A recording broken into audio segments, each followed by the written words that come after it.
Selamat pagi Bapak Ibu, saudara-saudara sekalian.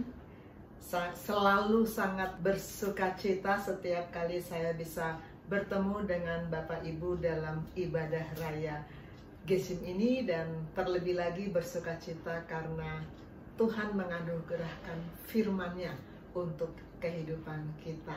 Amin. Saya akan ulang menayangkan nats pembimbing tadi, dan saya ajak kita sama-sama membaca dari Kolose 2 ayat 6. 1, 2, 3. Kamu telah menerima Kristus Yesus Tuhan kita, karena itu hendaklah hidupmu tetap di dalam Dia. Amin. Ini adalah nats yang sangat populer. Pasti semua kita pernah dengar ini, dan ini memang merupakan dasar sekali dari kehidupan orang percaya. Sesudah terima Yesus, lalu apa? Tetap di dalam Dia. Saya mau tanya dulu, siapa yang sudah atau sedang pacaran? Aduh, pertanyaannya. Karena ada tuh di media sosial tiba-tiba muncul foto-foto berdua yang biasanya enggak gitu.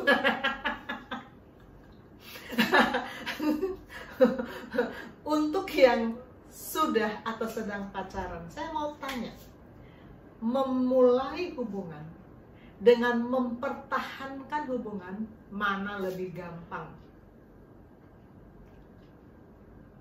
Gampang memulai kan? Memulai hubungan jauh lebih gampang daripada mempertahankan. Apalagi buat yang sudah berumah tangga, aduh sekian tahun. Mempertahankan hubungan itu sulit. Dan kita dengan Kristus, kita sudah mulai hubungan dengan Kristus saat kita lahir baru. Mempertahankannya nggak gampang, saudara. Karena itu Paulus berkata kepada jemaat Kolose, hendaklah hidupmu tetap di dalam Dia. Karena itu judul sharing saya hari ini adalah Abide in Christ. Abide in Christ. Inspirasi untuk mengangkat judul ini diawali dari kelas pengajaran Bapak Rohani ketika kelas pemuritan baptisan, kalau saya nggak salah, sudah agak lama sih, tentang berserah diri. Ketika itu Bapak Rohani menekankan untuk bisa intim dengan Tuhan, untuk bisa hidup dalam intimacy with God. Itu kuncinya bukan di penyembahan dan pujian, bukan juga di aktivitas pelayanan, bukan kalau kita penyembahan pujian khusyuk berjam-jam itu berarti kita intim dengan Tuhan, bukan kalau kita aktif melayani menjadi usher, WL, singers, apa segala panitia lalu kita berarti dekat dengan Tuhan, bukan. Tetapi kunci menuju intimasi dengan Tuhan adalah berserah diri. Dan poin-poin berserah diri nanti akan saya sharingkan bagaimana saya mengaplikasinya dalam kehidupan saya. Ini memberkati saya sekali karena selama ini saya berpikir bahwa keintiman dengan Tuhan itu terjadi karena pujian penyembahan, terjadi karena aktivitas pelayanan. Banyak orang berpikir begitu. Ternyata kita harus masuk terus pada berserah diri. Dan 2 minggu yang lalu, WL mengajak kita menyanyikan lagu yang saya baru pertama dengar tapi saya langsung suka. Tak cukup hanya bernyanyi, mengangkat suara untuk memuji, hidup memberi diri kepadamu, itu kerinduanku. Tak cukup mulut yang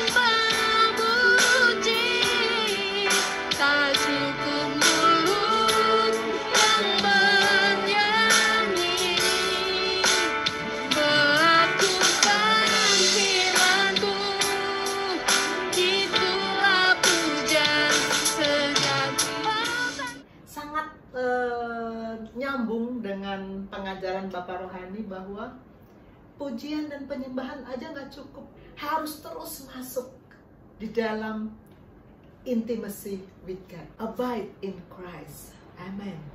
Slide ini sudah pernah saya tayangkan. Bagaimana kita berhubungan dengan Allah. Saya mengumpamakannya sebagai pernafasan rohani.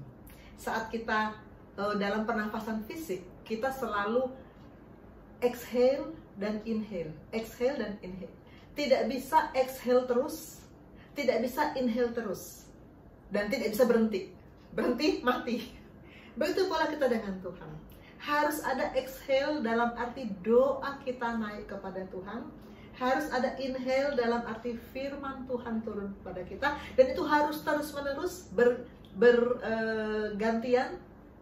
Dua-duanya harus ada dan tidak boleh berhenti. Berhenti, mati. Melakukan pernapasan rohani harus terus-menerus dan harus bergantian. Doa dan firman harus datang terus. Berhenti, mati. Doa, waktu saya masih mahasiswa, saya diajar oleh kakak rohani saya dari Perkantas. Doa itu terdiri dari 4P. Banyak orang menganggap doa itu identik dengan permohonan. Tuhan, lindungi saya, amin. Tuhan, saya mau ujian, tolong saya, amin. Tuhan, saya sakit, sembuhkan saya, amin. Banyak orang menganggap doa itu identik dengan permohonan. Sebetulnya doa itu ada 4P. Pujian penyembahan, pengucapan syukur, pengakuan dosa, permohonan. Dan urut-urutan yang paling baik adalah pujian penyembahan dulu, baru kita mengucap syukur, baru kita mengaku dosa, dan terakhir baru kita menaikkan permohonan kita. Selama ini saya menganggap bahwa dengan menaikkan doa dalam format 4P ini dan mendapatkan firman tiap-tiap hari, maka saya tetap menjaga hubungan intim dengan Tuhan. Saya tetap berada pada posisi abide in Christ. Itu nggak salah. Tetapi dalam pengajaran Bapak Rohani di saat pemuritan tentang berserah diri, saya baru menyadari bahwa doa, firman, intimacy with God itu adalah pendahuluan yang harus dilanjutkan dengan langkah berserah diri. Tahun ini 2021 adalah langkah action. Orang bisa melakukan pujian, penyembahan, doa, mendapatkan firman yang luar biasa tiap-tiap hari, tapi kalau actionnya tidak selaras, maka itu belum akurat. Karena itu kita akan merenungkan pada pagi ini bagaimana abide in Christ. Saya mulai dari doa dengan 4P. Saya tidak tahu istilah doa 4P ini sebetulnya sudah dikenal atau ada istilah-istilah lain, karena kita kan dari gereja yang berbeda-beda ya, pengajaran yang kita terima awalnya memang berbeda-beda. Tapi saya mencoba untuk menyamakan persepsi bahwa doa kita dalam 4 format ini: pujian, penyembahan, pengucapan syukur, pengakuan dosa, permohonan. Kita mulai dari pujian penyembahan. Kalau bicara soal pujian penyembahan, pasti kita tidak akan bisa lepas dari tokoh yang satu ini, yang luar biasa menginspirasi kita untuk memuji dan menyembah Tuhan. Raja Daud. Mulai dari dia masih gembala, dia sudah main kecapi, memuji menyembah Tuhan. Sampai dia menjadi raja yang luar biasa hebatnya, dia juga tetap main kecapi memuji Tuhan. Dan dia menulis satu kitab Mazmur yang isinya pujian penyembahan yang luar biasa. Kalau saya kehabisan kata-kata mau menyembah Tuhan, ngomong apa, baca aja Mazmur. Baca Mazmur dengan sungguh-sungguh hati, maka itu pujian penyembahan bagi Tuhan. Kenapa kita perlu menyembah Tuhan? Pertama, karena memang Dia Allah, patut disembah, pencipta kita. Namun Dia juga memerintahkan kita untuk menyembah Dia. Firman dalam Mazmur 29 ayat 2 berkata, Berilah kepada Tuhan kemuliaan namanya.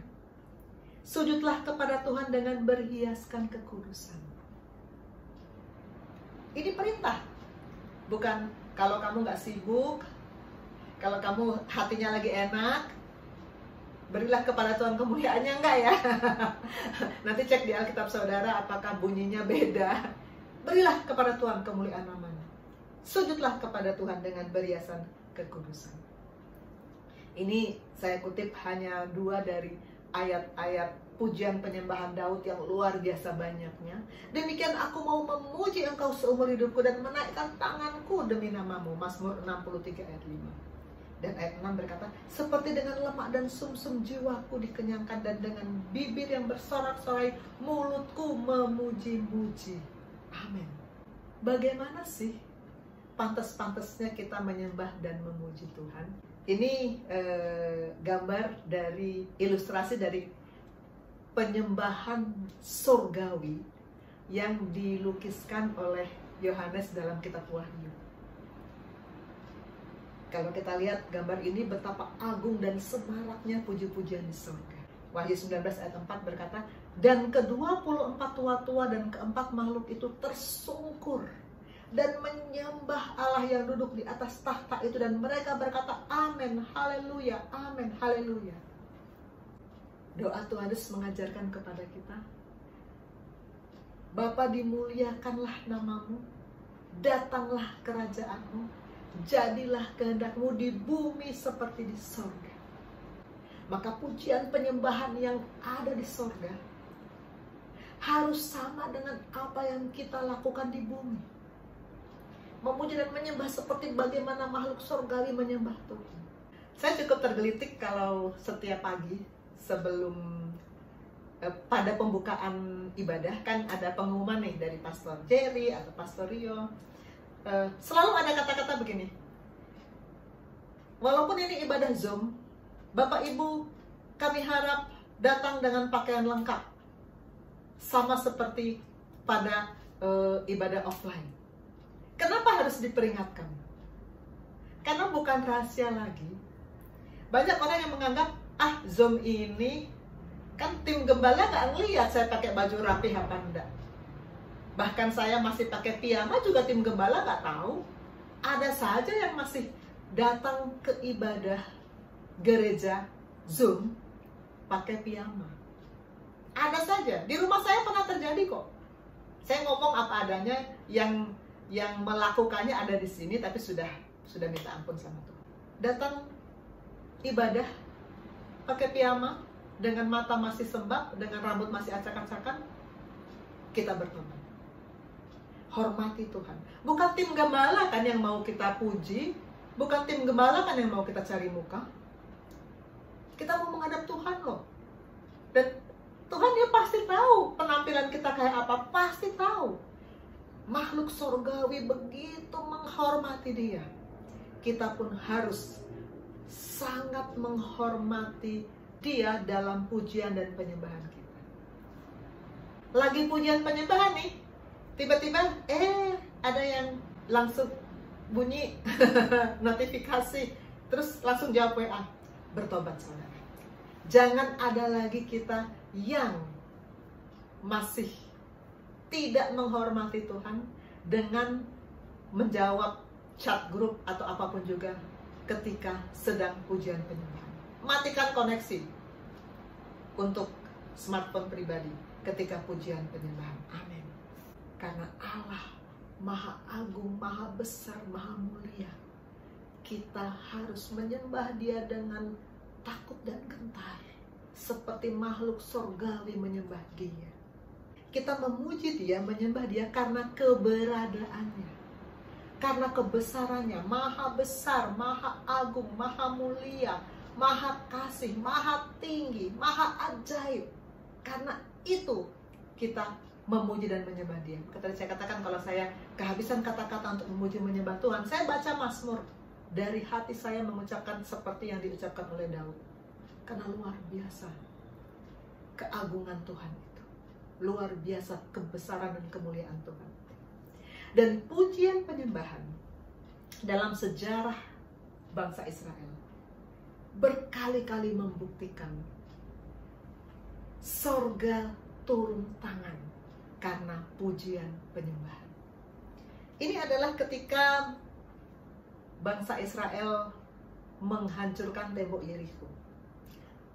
Mereka sudah berputar-putar 40 tahun di padang gurun. Akhirnya Tuhan bilang, oke, kamu sekarang boleh masuk ke tanah Kanaan. Yang mimpin Yosua, karena Musa sudah diambil Tuhan. Bangsa yang baru muter 40 tahun di padang gurun bukan bangsa perkasa. Bukan. Mau bisa apa? Baru dari padang gurun 40 tahun. Menghadapi Yerikho, kota berkubu, kota yang sangat kuat, untuk nanti mau menaklukkan seluruh tanah Kanaan. Dengan cara apa? Logika manusia nggak masuk. Tetapi dalam Yosua 6 ayat 20, dikatakan, lalu bersoraklah bangsa itu, sedang sangkakala ditiup. Segera sesudah bangsa itu mendengar bunyi sangkakala, bersoraklah mereka dengan sorak yang nyaring. Maka runtuhlah tembok itu. Lalu mereka memanjat masuk ke dalam kota, masing-masing langsung ke depan dan merebut kota itu. Kemenangan diraih dengan puji-pujian. Sorga turun tangan, tembok Yerikho runtuh. Dan satu lagi kisah yang juga saya sangat suka adalah ketika Raja Yosafat dikepung oleh 3 bangsa dalam 2 Tawarikh 20. Setelah itu Bani Moab, Bani Amon datang berperang bersama Yosafat bersama-sama dengan sepasukan orang Meunim. 3 bangsa kompak mau menyerang Yosafat. Ini pastornya juga pernah khotbahkan dulu. Lalu Yosafat menjadi takut, ya wajar. Respon manusia takut itu wajar. Tetapi yang penting adalah dia takut, lalu apa yang dia lakukan? Yosafat takut lalu mengambil keputusan untuk mencari Tuhan. Banyak orang responnya takut lalu khawatir. Takut lalu hidup dalam kekhawatiran dan ketakutan. Sebulan yang lalu atau lebih kita sudah sharing tentang jangan jadi pencemas, tapi jadilah prajurit Allah. Amin. Yosafat menjadi takut, tapi mengambil keputusan untuk mencari Tuhan. Dalam 2 Tawarikh 20 ayat 5, Yosafat berdiri di tengah-tengah jemaah Yehuda dan Yerusalem di rumah Tuhan di muka pelataran yang baru dan berkata, ya Tuhan Allah nenek moyang kami, bukankah Engkau Allah di dalam sorga? Bukankah Engkau memerintahkan segenap kerajaan dan bangsa? Kuasa dan keperkasaan ada di dalam tangan-Mu sehingga tidak ada orang yang dapat bertahan melawan Engkau. Ayat 21, setelah ia berunding dengan rakyat, ia mengangkat orang-orang yang akan menyanyi nyanyian untuk Tuhan dan memuji Tuhan dalam pakaian kudus yang semarak pada waktu mereka keluar di muka orang-orang bersenjata sambil berkata, nyanyikanlah nyanyian syukur bagi Tuhan, bahwasanya untuk selama-lamanya kasih setianya. Pasukan puji-pujian berjalan di depan orang bersenjata, dan ketika mereka mulai bersorak-sorai dan menyanyikan nyanyian pujian, dibuat Tuhanlah penghadangan terhadap Bani Amon dan Moab dan orang-orang pegunungan Seir yang hendak menyerang Yehuda sehingga mereka terpukul kalah. Sekali lagi sorga turun tangan kalau pujian dan penyembahan diarahkan kepada Allah. Amin. Pujian membawa kemenangan. Kedua, P yang kedua, pengucapan syukur. Kalau tadi kita menyembah karena keberadaan Tuhan, kita mengucap syukur karena perbuatan tangannya, karena anugerahnya bagi kita. Mengucap syukur. Kenapa harus mengucap syukur? Sama. Pertama, perintah Allah. 1 Tesalonika 5 ayat 18. Mengucap syukurlah dalam segala hal, sebab itulah yang dikehendaki Allah di dalam Kristus bagi kamu. Mengucap syukurlah dalam segala hal, ini kalimat perintah. Bukan kalau bisa ya, kalau memang lagi dapat berkat ya mengucap syukur. Tapi kalau lagi dapat masalah, ya namanya juga manusia ya, pasti ada ngomelnya, nggak gitu ya. Kedua, Karena kita sudah diselamatkan. Anugerah terbesar yang Tuhan berikan kepada kita adalah keselamatan hidup, untuk nanti kita bisa bersama-sama dengan Allah dalam kekekalan di sorga.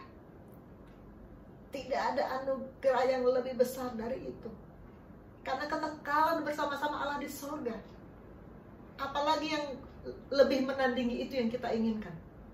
Tidak ada. Sebab Allah, 2 Tesalonika 2 ayat 13, sebab Allah dari mulanya telah memilih kamu untuk diselamatkan dalam roh yang menguduskan kamu dan dalam kebenaran yang kamu percaya. Allah memilih kita untuk diselamatkan, dan kita sudah merespon, menerima Dia sebagai Tuhan dan Juru Selamat. Saat itu kita diselamatkan. Amin. Maka kita harus terus-menerus mengucap syukur, karena keselamatan itu anugerah, dikerjakan oleh Yesus di kayu salib. Kita hanya terima, maka harus terus-menerus mengucap syukur. Dan alasan ketiga kenapa mengucap syukur, karena kita dipelihara tiap-tiap hari. Matius 6 ayat 26, pandanglah burung-burung di langit yang tidak menabur dan tidak menuai dan tidak mengumpulkan bekal dalam lumbung, namun diberi makan oleh Bapamu yang di sorga. Bukankah kamu jauh melebihi burung-burung itu? Kalau saya merenungkan betapa Tuhan memelihara saya tidak habis-habisnya mengucap syukur kepada Tuhan. 3 tahun yang lalu, di tahun 2018 awal, mungkin saudara-saudara masih ingat, saya pernah mengalami kecelakaan di ruang operasi di rumah sakit. Saya dihajar oleh pintu yang entah kenapa tiba-tiba tidak terkendali, sampai tulang belakang saya retak dan saya terancam kelumpuhan. 5 hari saya berbaring, nggak bisa ngapa-ngapain, nggak bisa bergerak. Dan ketika itu saya sebetulnya sudah sempat berpikir, kalau nanti saya lumpuh maka saya akan begini-begini. Sempat berpikir begitu loh. Tetapi puji Tuhan, Tuhan memulihkan saya. Dan setiap kali saya bangun tidur sekarang, saya melihat kaki saya bisa bergerak, bisa bangun, saya puji Tuhan, puji Tuhan, terima kasih, aku bisa bergerak. Akhir 2020 kan saya kena penyakit yang nggak main-main ya, tumor otak, yang salah satu ancaman yang sebetulnya bisa terjadi pada saya, yang hampir terjadi pada saya adalah kebutaan. Saya sempat gangguan penglihatan selama kira-kira 2 minggu, tapi kemudian puji Tuhan hilang. Dokter yang mengoperasi saya bilang, terlambat 1-2 hari lagi, buta ini bisa menetap. Buta ini bisa menetap. Tapi Tuhan anugerahkan, Tuhan gak pernah terlambat. Saya sungguh bersyukur, saya bisa melihat. Dan kalau saya bangun pagi dan saya menyadari mata saya bisa melihat, saya selalu bersyukur. Bapak Ibu yang belum pernah mengalami hal-hal seperti ini mungkin merasa bisa jalan itu biasa, bisa melihat itu biasa. Tapi sebetulnya itu anugerah Tuhan. Kita bisa bikin apa sih untuk menjaga supaya tetap bisa jalan, tetap bisa melihat?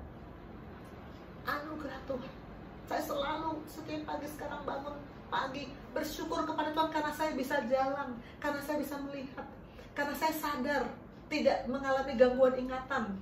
Waktu saya tumor otak belum dioperasi kan ingatan saya sering terganggu. Aduh, puji Tuhan, ingatan saya normal. Puji Tuhan, saya bisa bergerak untuk kepentingan sorga. Ini sharing Pastor Pierre sudah agak lama sih, beberapa bulan yang lalu. Tapi saya sangat ingat kalimatnya. Kita bekerja untuk kepentingan sorga. Karena itu Tuhan terus peliharakan kita. Amin. Mengucap syukur dalam segala hal. Dalam segala hal. Bukan untuk segala hal, tapi dalam segala hal. Baik kita terima kabar baik, maupun kita terima kabar buruk, kita mengucap syukur. Kalau terima kabar buruk, mengucap syukur bukan karena kabar buruknya, tapi karena Tuhan pasti akan tolong. Waktu saya terima hasil MRI bahwa ada tumor di otak saya, itu kan kabar buruk. Saya mengucap syukur bukan untuk tumornya, tapi karena saya percaya Tuhan akan tolong. Saya mengucap syukur karena saya punya Tuhan. Talita, anak sekolah, kalau belajar bisa, ya dia mengucap syukur. Tapi kalau belajar nggak bisa, belajar lalu mentok, nggak ngerti, tetap mengucap syukur karena Tuhan pasti akan tolong. Jangan kesal, jangan cemberut, tetap mengucap syukur. Sehat, mengucap syukur. Sakit, mengucap syukur. Bukan mengucap syukur karena penyakit, tapi karena Tuhan pasti akan sembuhkan. Amin. Mengucap syukur dalam segala hal. Bagaimana caranya? Ini tanggal 10 Januari ada sharing di saat teduh kita ya, yang saya selalu pakai dari iman ke iman. Tanggal 10 Januari itu dari Mazmur 103. Di situ ada poin-poin yang menjelaskan kenapa kita mengucap syukur. Mazmur 103 ayat 3. Alasan pertama mengapa mengucap syukur. Karena dia mengampuni segala kesalahan kita. Ayat 3b. Karena dia menyembuhkan segala penyakit kita. Ayat 4. Karena dia menebus hidup kita dari lubang kubur. Ayat 4b. Karena dia memahkotai kita dengan kasih setia dan rahmat. Ayat 5. Karena dia memuaskan hasrat kita dengan kebaikan sehingga masa muda kita menjadi baru seperti pada burung Raja Wali. Ayat 6. Karena dia menjalankan keadilan dan hukum. Ayat 7. Dia memperkenalkan jalan-jalannya. Dia memberikan firman-Nya. Ayat 8. Dia penyayang, pengasih, panjang sabar, berlimpah kasih setia. Sangat banyak alasan untuk bisa mengucap syukur. Karena itu, kita harus terus-menerus hidup dalam pengucapan syukur kepada Tuhan. Amin. P yang ketiga, pengakuan dosa. Pengakuan dosa. Akui setiap dosa. Setiap kali pelayanan pribadi dengan murid-murid saya, kalau mereka sudah berdoa menerima Tuhan Yesus sebagai juru selamat, saya katakan, sekarang kamu ingat-ingat semua dosa yang pernah kamu lakukan, yang belum kamu akui. Bukan minta ampun ya, karena banyak orang Kristen sangat mudah berdoa minta ampun. Tuhan ampuni aku hari ini, Tuhan ampuni segala kesalahanku, amin. Tuhan mau kita mengaku dosa. Jadi ingat, dosa kamu yang kamu lakukan apa? Nyontek, bohong, masuk busway, iri, apapun, akui di hadapan Tuhan. Orang lain gak perlu tahu, tapi Tuhan harus mendengar pengakuan. Dan sesudah itu, ini saat ini dalam pelayanan dengan murid saya ya, tadi saya cerita ya, dia sudah menerima Tuhan Yesus, lalu saya bilang semua dosamu kamu akui, yang kamu ingat-ingat kamu akui, oke? Nah, mulai besok, setiap saat teduh, setiap doa pribadi, ingat lagi apakah ada lagi yang baru kamu lakukan. Kalau yang sudah diakui sudah, nggak perlu diulang-ulang. Tapi yang baru kamu lakukan, apakah ada? Kan dengan tidak sengaja, bisa saja kita sekali-sekali masih melakukan kesalahan dan dosa. Minta ampun, akui di hadapan Tuhan. Murid saya seringkali bilang begini kepada saya, dokter, kalau saya salah, saya minta maaf ya dok. Sering sekali ngomong begitu murid-murid saya, terutama kalau mau selesai dan pindah ke grup yang lain. Dan saya selalu bilang begini, saya nggak terima permintaan maaf seperti itu.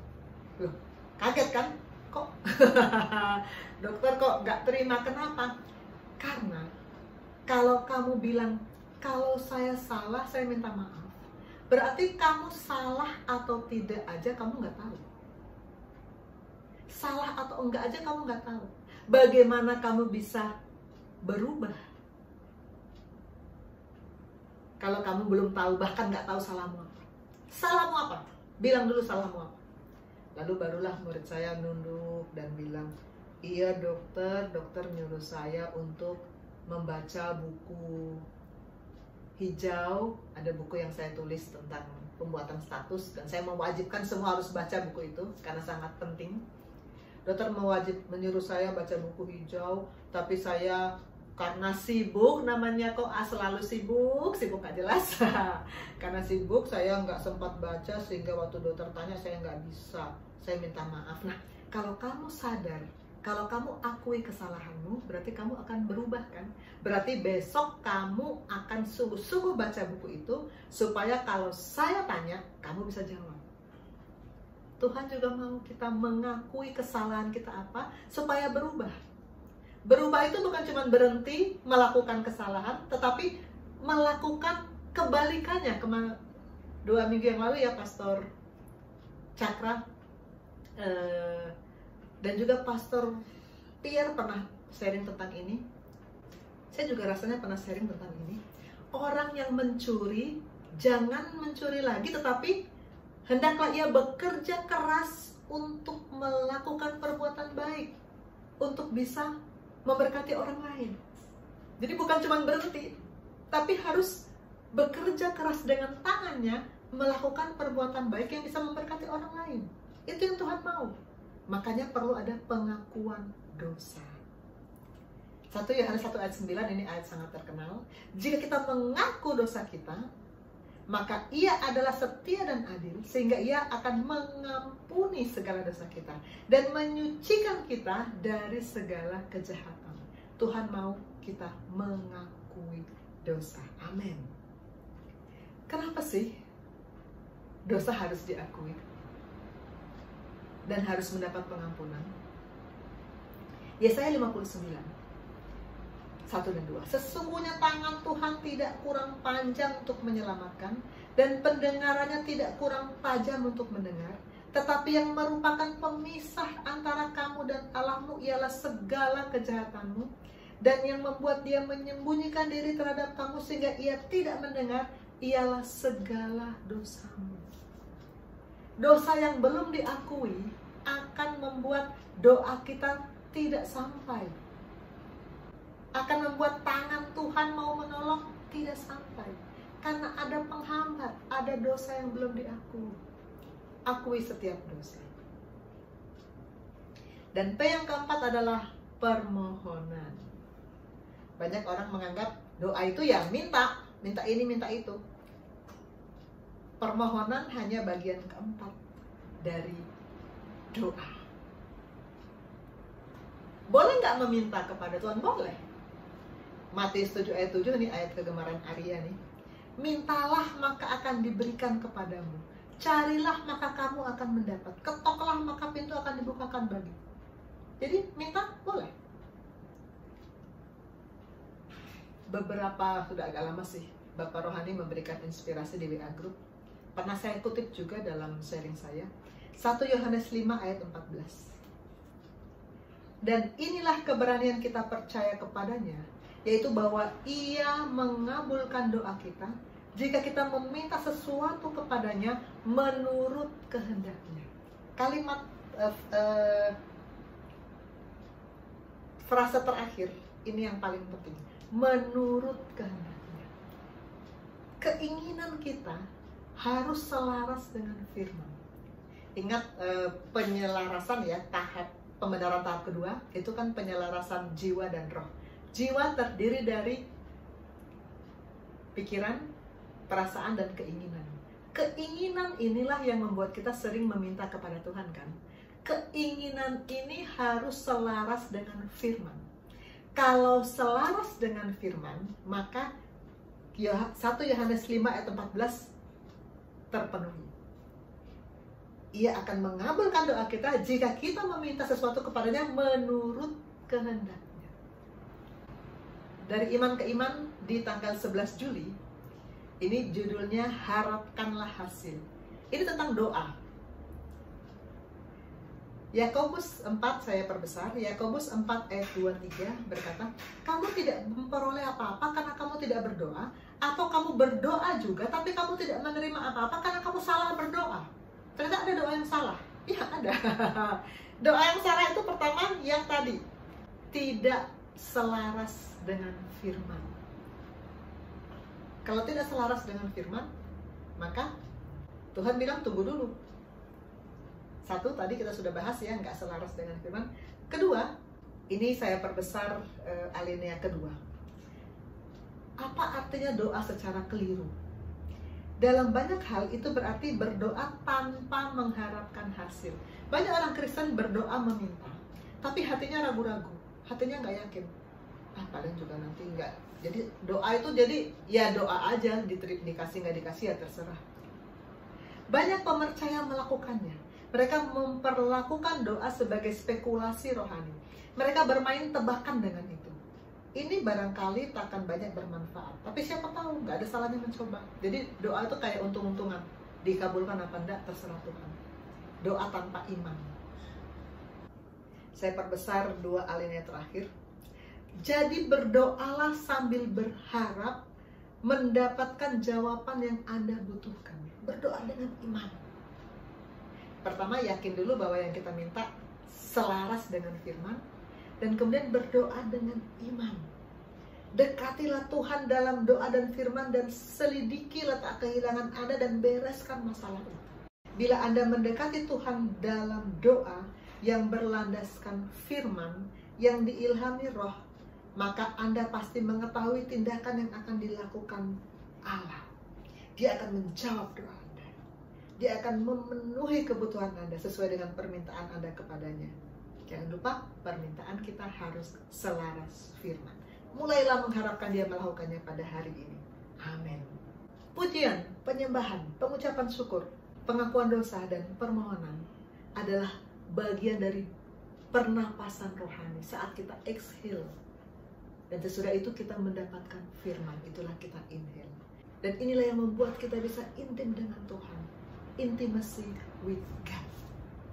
Namun dalam pemuritan beberapa minggu yang lalu, Bapak Rohani menyempurnakan pemahaman saya bahwa untuk bisa intim dengan Tuhan, tidak cukup sampai pada tahap pujian penyembahan, tapi kita harus masuk pada penyerahan diri. Penyerahan diri ada 5 item. Saya tidak akan ulang khotbahnya karena saya bukan sekaliber Bapak Rohani, tapi saya akan men-sharingkan bagaimana saya mengaplikasikannya dalam kehidupan saya. Bagian pertama dari berserah diri adalah mengakui kekalahan, kelemahan diri sendiri, dan ketidaksanggupan diri sendiri. Mengakui, saya nggak sanggup. Beberapa waktu yang lalu, Arya anak saya bilang, "Ma, aku nggak sanggup lagi." Saya kan kaget. Karena ini nggak ada introduksi apa-apa loh selama berbulan-bulan dalam 1 tahun ini, nggak pernah cerita apa-apa tentang kuliahnya. Tiba-tiba dia bilang, aku nggak sanggup lagi. Oke, nggak sanggup apa nak? Ada 3 subjek, 3 mata kuliah yang aku benar-benar nggak sanggup lagi, kata Arya. Kalau yang lain aku bisa, tapi yang 3 ini aku sudah berusaha cari guru les tambahan, diskusi dengan teman, semua usaha sudah, tapi aku nggak sanggup lagi. Oke, saya bilang, bagus kamu mengaku nggak sanggup. Sekarang berdoa sama Tuhan. Akui sama Tuhan bahwa saya tidak sanggup. Oke, Arya berdoa, mengaku bahwa dia nggak sanggup. Langkah kedua dari berserah diri adalah mengakui kebesaran, kedahsyatan, dan kesanggupan Kristus. Mengakui kemenangan, kedahsyatan, dan kesanggupan Kristus. Lalu saya bilang sama Arya anak saya, oke, sekarang masuk ke tahap kedua. Akui kedahsyatan Kristus, kesanggupan Kristus, bahwa untuk memahami subjek yang Arya nggak sanggup ini, Tuhan bisa. Doa, akui kesanggupan Kristus. Anak saya berdoa, mengakui kesanggupan Kristus. Oke, nah sekarang Arya tiap hari berjalan bersama Tuhan, bukan? Kalau Tuhan sanggup, Arya pasti sanggup. Iya, maka mulai saat itu sampai sekarang dia berada pada fase yang baru, bahwa dia mau menjalani kuliahnya bersama-sama dengan Tuhan, dan Tuhan pasti sanggupkan. Amin. Bagian ketiga dari berserah diri adalah mengalihkan hak kepemilikan hidup kepada Kristus. Mengalihkan hak kepemilikan hidup kepada Kristus. Ini buat saya pribadi sangat berbicara kepada saya. Karena orang selalu berusaha mempertahankan haknya. Kenapa ada perselisihan? Karena mempertahankan hak. Itu kan hak saya. Kalau kita mempertahankan hak, maka tidak ada penyerahan diri kepada Tuhan. Kalau kita mempertahankan hak, maka penyerahan diri kepada Tuhan tidak akan pernah terjadi. Kita harus mengalihkan hak kepemilikan hidup kita kepada Kristus. Di Komsel 14 Agustus, ini membicarakan, men-sharingkan khotbah Bapak Rohani di hari Minggu sebelumnya, penyelarasan kehendak. Yesus berkata kepada murid-muridnya dalam Matius 16, setiap orang yang mau mengikut aku, ia harus menyangkal dirinya, memikul salibnya dan mengikut aku. Menyangkal diri. Menyangkal diri itu sama dengan meletakkan hak. Karena kalau kita mengatakan saya seseorang loh, pasti melekat hak-hak kepada posisi kita itu. Saya kan memutuskan untuk selalu mengajak murid saya untuk pelayanan pribadi. Sekarang kan Zoom ya, jadi kita janji jam sekian kita masuk Zoom untuk pelayanan pribadi. Berdua saja, bukan kelompok, 4 mata. Berkali-kali, bukan cuma sekali, berkali-kali terjadi. Sesuai dengan jam yang ditentukan, saya masuk, murid saya belum ada. Dalam kondisi normal, dalam posisi saya sebagai guru dan dia sebagai murid, kalau saya masuk sesuai dengan jam yang ditentukan, dia belum ada, pasti itu akan berdampak jelek buat murid. Kenapa? Ya guru pasti komplain. Yang guru ini saya. Ada hak ya, ada hak untuk marah, ada hak untuk bisa menjatuhkan murid. Yang guru saya ya, kok sesuai jam perjanjian saya sudah masuk, dia murid belum masuk. Di situ terjadi, saya harus menyangkal diri. Saya bukan guru. Saya adalah hamba Tuhan. Karena kalau saya memakai hak saya sebagai guru, habis itu murid. Gampang banget kan mencari kesalahan orang. Tapi saya harus menyangkal diri, meletakkan hak saya sebagai guru, dan memposisikan saya sebagai hamba. Ikut Tuhan itu bukan sekedar lenggang kangkung, jalan-jalan ikut Tuhan, bukan. Harus ada pikul salib, sangkal diri. Di 1 minggu kemudian, tanggal 21 Agustus, Bapak Rohani kita komsel lagi, masih dengan sharing dari Bapak Rohani. Masihkah Anda serius mau ikut Tuhan Yesus? Kalau Anda jawab ya, maka Anda harus mati bagi diri sendiri. Ini satu cerita. Mati bagi diri sendiri artinya tidak lagi memposisikan kita sebagai posisi yang kita yang punya hak. Enggak lagi. Kalau saya bisa terima kelemahan, kekurangan murid saya dan tidak menempatkan saya sebagai guru yang bisa menjatuhkan hukuman, maka saya bisa mati bagi diri sendiri dan hidup untuk Tuhan. Amin. Mati bagi diri. Karena orang mati nggak bisa tersinggung kan? Bagaimana orang mati mau tersinggung? Nggak bisa. Orang mati nggak bisa marah. Orang mati nggak bisa mempertahankan hak. Mau pertahankan hak apa? Orang mati nggak bisa apa-apa kecuali hidup bagi Tuhan. Hidup untuk kepentingan surga. Amin. Ketika komsel membahas mati bagi diri sendiri ini, saya selalu menunjuk murid-murid saya bergantian kan untuk memimpin pujian di awal komsel. Dan ketika sesi komsel ini, murid saya memimpin pujian yang kata-katanya sangat pas dengan mati bagi diri sendiri. Ini lagunya. Ikut Yesus, itulah kesukaan hatiku. Ku lepas semua hakku mengenang kehendaknya di hidupku. Di kata-kata ini ada kata-kata melepas hak. Saya sebetulnya terkagum-kagum memikirkan ilham Roh Kudus ketika penulis lagu ini membuat syairnya. Karena melepas hak ini benar-benar gampang diucapkan, tapi tidak gampang dilakukan. Saat kita mengikuti Yesus, kita harus melepas hak kita. Amin. Dan yang keempat, mempercayakan seluruh hidup kepada Kristus. Mempercayakan seluruh hidup kepada Kristus.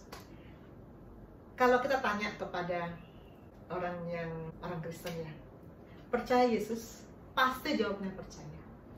Semua orang yang KTP-nya Kristen, kalau ditanya percaya Yesus, pasti jawabnya percaya. Percaya dalam kata-kata. Tapi kalau dilanjutkan, apakah mempercayakan hidup kepada Yesus? Itu belum tentu. Mempercayakan hidup adalah percaya dalam tindakan. 2021 adalah year of action. Yang Tuhan mau lihat adalah action, tindakan. Sekedar ngomong percaya gampang, tapi apakah percaya dalam tindakan? Ini ilustrasi yang pernah Pastor Rio sampaikan, saya juga pernah sampaikan tentang mempercayakan. Ini pemain sirkus naik sepeda roda satu di seutas tali dari satu gedung ke gedung lain. Dia memperagakan bagaimana dia bisa jalan dengan sepeda roda satu dari satu puncak gedung ke gedung yang lain, lalu balik lagi, dan sampai di tujuan semua penonton bersorak-sorai, tepuk tangan, hebat, hebat, hebat. Oke, lalu si pemain sirkus bilang, kalau saya ulang lagi, saya naik sepeda lagi ke gedung yang satu dan balik lagi dengan selamat, apakah kalian percaya? Semua bilang percaya. Lalu dia tanya lagi, siapa yang mau duduk di bangku saya? Semua diam. Tidak ada yang berani. Karena mereka percaya, tetapi tidak mempercayakan diri mereka kepada si pemain sirkus. Tidak mempercayakan diri. Kita ngomong sama Tuhan, aku percaya. Kita nyanyi, aku percaya. Sebatas omongan, aku percaya. Tapi dalam perbuatan kita, dalam kehidupan nyata kita, apakah kita mempercayakan hidup kepada Kristus? Dan kelima, menghambakan diri kepada Kristus dan kebenaran. Menghambakan diri kepada Kristus dan kebenaran. Ini sangat terkait dengan melepas hak. Melepas hak, karena hamba itu punya hak apa sih? Kalau kita bilang saya mau menghambakan diri, tadi saya bilang saya bertemu dengan murid di Zoom, saya sudah masuk, dia belum masuk. Kalau saya pakai posisi sebagai guru, saya punya hak macam-macam untuk menghukum dia. Hak saya banyak, tetapi saya melepas hak itu dan saya katakan saya hamba Tuhan. Hamba hanya tunduk taat pada Tuhan. Ini adalah lagu yang dinyanyikan oleh murid saya sesudah selesai pelayanan pribadi. Dia bilang, dokter, saya mau menyanyikan lagu ini. Saya bilang, silahkan. Inilah yang ku punya, hati sebagai hamba yang mau taat dan setia padamu Bapa. Apakah kita sudah memposisikan hidup kita sebagai hamba? Nyanyi gampang ya. Nyanyi lagu tadi itu gampang, tapi pada kenyataan dalam hidup kita sehari-hari, apakah kita sudah memposisikan kita sebagai hamba? Hamba itu nggak punya hak, hamba itu hanya tunduk taat. Amin. kalau kita memasuki kelima langkah ini, maka kita lihat lingkarannya makin lama makin kecil, dan akhirnya di titik tengahnya ada kata-kata intim.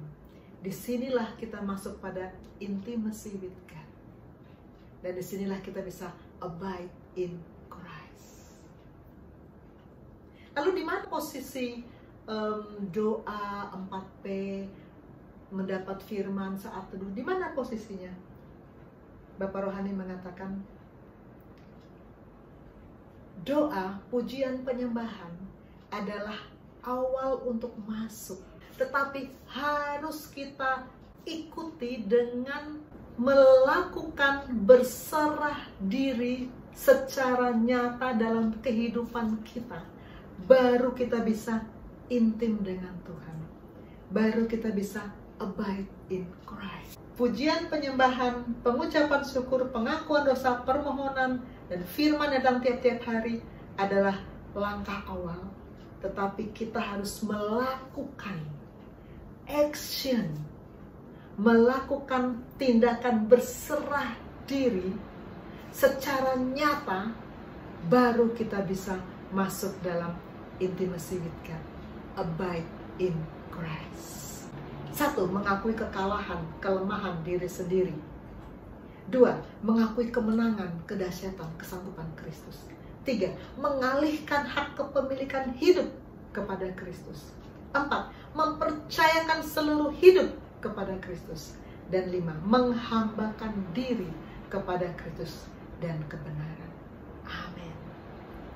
Sebagai kesimpulan, 1. Pernapasan rohani memerlukan doa dan firman terus menerus. 2. Doa terdiri dari pujian dan penyembahan, pengucapan syukur, pengakuan dosa, dan permohonan. 3. Doa dan firman harus dilanjutkan dengan tindakan berserah diri untuk bisa masuk dalam posisi intim dengan Allah Bapa. Dan kita baru berada pada abide in Christ. Amin. Mari kita berdoa. Inilah yang ku punya, hati sebagai hamba yang mau taat dan setia padamu.